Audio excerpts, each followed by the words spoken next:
morning guys. Tour ko lang po kayo dito sa aming Una apartment sa may Sabina Park, Binyan, Laguna. Actually guys, yung ating development is katabi lang po siya ng Lasal Laguna Campus and Ayala Broadfield. So ito po yung ating Tower 1. Ito may pintura na. So ang turnover po natin dito is this year by November. And then Tower 2 by 2027. Ito yung ating model units. So ito po yung ating studio unit, 28 square meter with balcony. So upon turnover guys, ito na yung ating kitchen. So meron na siyang overhead under counter cabinet. May sink na rin tsaka faucet. So wala lang yung mga appliances. Pero mayroon na siyang provision. Tapos lang. Okay. Yan. Also, meron na rin siyang kasama guys sa turnover ng dining tables and chairs for 2 po. Galing sa IKEA. And then also split type aircon na 1 horsepower Daikin brand. Yan. Kasama na po yung turnover guys yung aircon. So ito yung ating bed area. Yan. And then also meron din tayo ditong balcony. Okay, so upon turnover din guys, meron din siyang kasamang bed frame and mattress. So hindi lang ito no, since nasa showroom tayo, pero kasama na po yung bed frame at mattress. Yan. So ito na rin yung floor, yung tiles na gagamit sa flooring natin, pag ng kulay. So ito yung ating toilet and bath.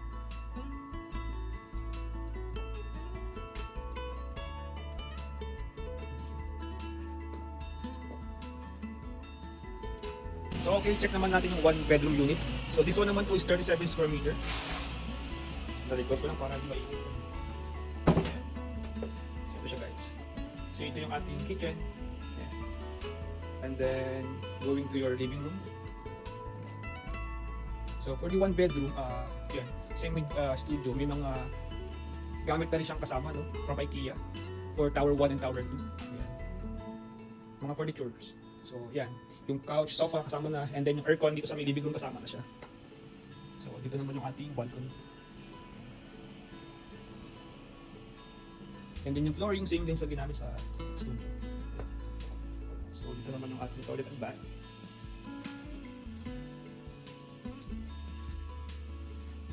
Yung shower, tapos may ito yung washer.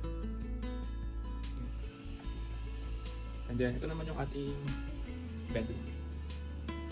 Okay, so for the 1 bedroom, so may kasama na siyang split type aircon sa may living room, and then another split type aircon sa may bedroom. And then kasama na rin yung ating bed frame and mattress, plus yung wardrobe cabinet. And then, kagandahan dito guys kay Ardalan, meron po kami in-house partner. Ang tawag po namin sa kanya is Balay Verde. Para po siyang pag-ibig, kumbaga mas mababa po yung interest rate compare sa bank. So yan guys, if you have questions, yan, PM lang kayo sa akin guys. Leave ko na yung number ko sa may description box. Then pwede tayo mag-start viewing anytime. Also ato din guys, once na nag-acquire kayo ng property here in Una apartment, so lahat ng tower guys, so tower 1, tower 2, tower 3, meron tayong tinatawag na energy efficient air conditioning and lighting system. So dito guys, mas nakakasave tayo ng at least 20% sa energy consumption. Also we have the low flow and water efficient plumbing fixtures. Mas nakakasave din tayo ng 20% sa water consumptions. We also have the energy recovery ventilator, carbon monoxide monitor, and then yan, may balcony kasama, tsaka mga operable windows. Ayan. Tapos add ko lang din guys yung mga key access points ng ating location sa Sabina Park. So if you're coming from Manila, Makati, Alabang, so pwede ka mag-exit ng Mampasan, going to Calax, and then papunta sa Sabina Park. And then also if you are coming from Lipanangan, then we have the Eton City exit, then Great Hills, papunta sa Binyan, sa Siliaran ng Park, and then also we have sa Baros exit. Tapos ito sa Tagaytay Road, going to Sabina Park.